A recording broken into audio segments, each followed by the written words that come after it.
Hello everyone, my name is Chris Gruelle, and this is my concepts presentation for Management 535, Theory and Application of Managerial Communications. The purpose is to explore modules 4, 5, and 6, Communication Technology, Group Communication, Managing Data, Information, Knowledge, and Action, and providing feedback in communicating about change. We'll be exploring these concepts and applicable theories by examining how they relate to my previous workplace and how I plan to use these lessons in the future. I used to work in the United States Air Force as an air traffic controller. It was a rich and rewarding whirlwind experience driven by a high operations tempo. There was a lot of valuable life lessons crowded into a short amount of time, offering personal and professional growth. The Air Force excelled in a lot of things, like rewarding hard work with barbecues. We always called them burger burns, since the grill master would inevitably get distracted. Academically, the Air Force excelled in equipping its leaders and developed a culture of training and replacement. It has a detailed plan outlining performance feedback schedules for subordinates. However, the fast pace required to fulfill the mission also meant that supervisors were always behind. As a junior airman, you could request feedback outside of the schedule if you could find the time, which was rare. This can leave subordinates and supervisors feeling frustrated. How can they focus on improving performance if meeting the bare minimums are taking so much time and both people are on different shifts? It can be easy to shirk the responsibilities or hide behind computer-mediated communication. A classic response might be, "Email me your accomplishments of everything you did this year," or an email that reads, "Sign on to the Air Force portal and sign your annual performance report."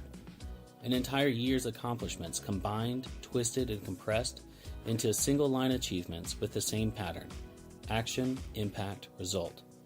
When award packages are due, it's the same thing, but many times come down to who supervisor is the better Air Force writer.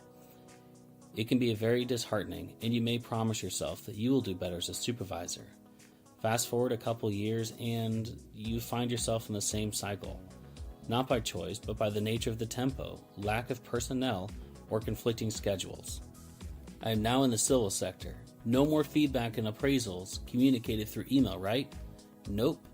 I just received an email directing me to please sign the performance evaluation attached, write in my comments, sign it, and email it back. In fact, many sections lacked oversight from an organization with the standards and might of the Air Force. My critique of this method is that the use of email to provide performance evaluations and feedback alters how the relationship is seen, manager versus leader, the translation into action, and clarity of message. Think about all the times a text message was read or taken the wrong way. The same thing can be done with these performance evaluations. I think it's first helpful to look at the questions and what the problems are. How can we combat this? How can we meet the needs of the firm and our people at the same time? First, let us start by discussing computer-mediated communication. Examples of CMC are emails, network communication, text messaging, bulletin board, and video conferencing. There are hot debates right now about CMC. Does CMC divide or combine us, or does it connect or separate us? One study concluded that their results were even paradoxical. People enjoy being part of the group decision-making process, but also enjoyed being anonymous or lurk in the conversation. Another study indicates that CMC has impacts on our social integration, relationship development, and assimilation. So how do we handle these paradoxical results? Well, it depends on what needs to be done. Do you need a routine task complete and want to make sure a deadline is on target? Send an email. Computer-mediated communication is a great way to save time and track conversations or deadlines. A face-to-face conference is best since if you're holding a conference, face-to-face is best since it gives the participants a chance to sidebar or break off into groups. But sometimes the geographic distance is too great. A video conference may be the next best thing.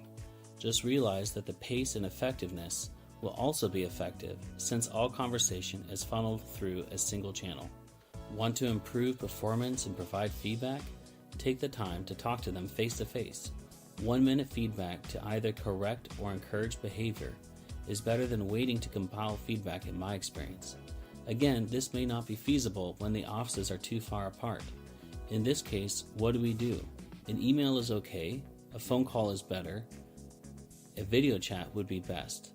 When we are trying to form creative collaboration, communicating major change or feedback, we should aim for face-to-face communication whenever possible. If it can't be achieved, try to aim for the next closest thing. Now that we know to prioritize face-to-face communication, let's move on with the DECA model. We see the reality around us, the data, we process what is important into information, and we interface that information with our knowledge and then come to a decision to act. Clampett describes data, information, and knowledge as perishable goods. Additionally, most people hedge their bets and preserve their flexibility when working with uncertain data and information. Third, most people eventually make the right decision without totally accurate data and information. We can see this in how NSA works. A study concluded that any extra effort on improving the accuracy of the top executive's knowledge damaged rather than improved performance. Back to our feedback situation. A mature manager can quickly handle a situation with 1-minute feedback rather than compiling too much data. An on-the-spot correction can be more beneficial than an in-depth session recapping a host of issues. The balance here is just to avoid knee-jerk reactions. So in conclusion, what can we do? In personal life or business, we all need to focus on communicating effectively with each other. In our society, there is already a prevalent use of computer-mediated communication. Look at this presentation. So what I'm calling for is that we take the time to prioritize face-to-face communication whenever possible, especially true when we are providing feedback.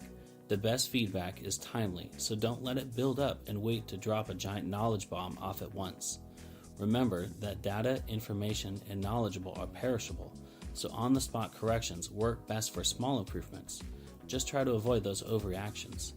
Thank you for your time, and I hope you find this information and knowledge as helpful as I have. Have a great day.